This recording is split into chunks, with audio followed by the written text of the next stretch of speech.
मोदी सरकार हमें हिंदी नहीं चाहिए और फिर सहम गए लोग। तमिलनाडु के 85 वर्षीय शख्स ने खुद को लगाई आग। हिंदी थोपने के विरोध में आत्मदाह कर की आत्महत्या।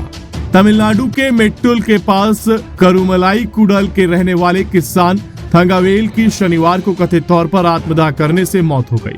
उनकी उम्र 85 वर्ष थी। तमिलनाडु के सलेम में 85 वर्षीय शख्स ने केंद्र सरकार के हिंदी थोपने के विरोध में आत्मदाह कर लिया। इस पर सीएम स्टालिन ने प्रतिक्रिया देते हुए कहा कि हिंदी थोपने के खिलाफ लड़ाई तब तक नहीं रुकेगी जब तक कि केंद्र सरकार के कानों तक हमारी मांग नहीं पहुंचती। खबरों के मुताबिक थंगावेल ने कथित तौर पर अपने शरीर पर पेट्रोल डाला और खुद को आग लगा ली और करीब 11 बजे उसकी मौके पर ही मौत हो गई। थंगावेल हिंदी को शिक्षा के माध्यम के रूप में लाने के कथित केंद्र के कदम से व्यथित थे। तमिलनाडु के मुख्यमंत्री एमके स्टालिन ने केंद्र सरकार पर जमकर निशाना साधा।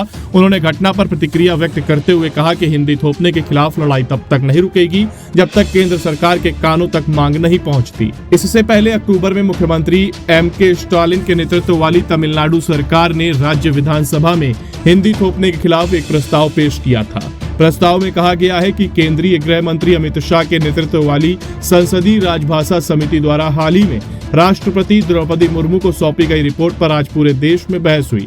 उस रिपोर्ट में की गई कई सिफारिशें तमिलनाडु सहित गैर हिंदी भाषी राज्यों के लोगों के लिए हानिकारक हैं और पूर्व प्रधानमंत्री जवाहरलाल नेहरू द्वारा किए गए वादे के विपरीत हैं।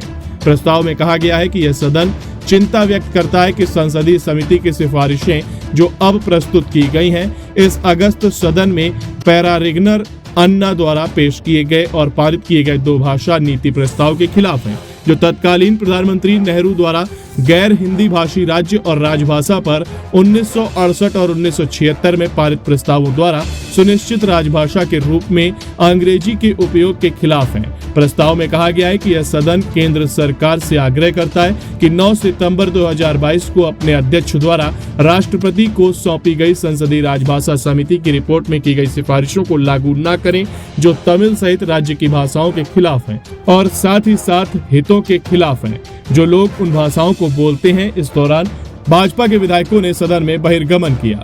ब्यूरो रिपोर्ट, आदर्श भारत टीवी।